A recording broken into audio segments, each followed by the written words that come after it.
Lady Gaga তার শক্তিশালী কণ্ঠ এবং অন্যান্য সঙ্গীতের জন্য বিশ্ববিখ্যাত। একসময় উনি এই ব্যথার রোগে ভুগছিলেন, যার ফলে শরীরের পেশিতে অতি যন্ত্রণা সৃষ্টি হয়।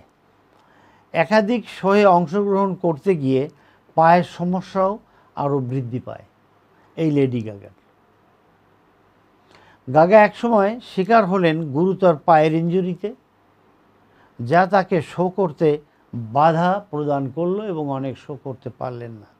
কিন্তু ফিজিওথেরাপি চিকিৎসার সাহায্যে তিনি ফিরে আসেন আবার শোতে এবং আবারও বিশ্বব্যাপী শো করতে সক্ষম হয়। সুতরাং আপনার ব্যথা হয়েছে, চলুন না একটু ফিজিওথেরাপি চিকিৎসা বলেন, চিকিৎসা করেন। Physiotherapy physiotherapy physiotherapy excellent treatment. না করলে আপনি বুঝতে পারবেন না। আপনার ব্যথা হয়েছে, ওষুধ খাচ্ছেন, খান, বাট ফিজিওথেরাপি চিকিৎসা করেন। আপনার হাঁটুতে ব্যথা পেয়েছেন, খেলতে পাচ্ছেন না, আপনি ফিজিওথেরাপি চিকিৎসা করেন। সাথে অন্য অন্য চিকিৎসক, যত চিকিৎসক চান দেখাবেন, কিন্তু ফিজিওথেরাপি মাস্ট। যেটা আমাদের এই লেডি গাগা, বিশ্ববিখ্যাত একজন শিল্পী, একজন অভিনয় শিল্পী, একজন গায়িকা বলছেন।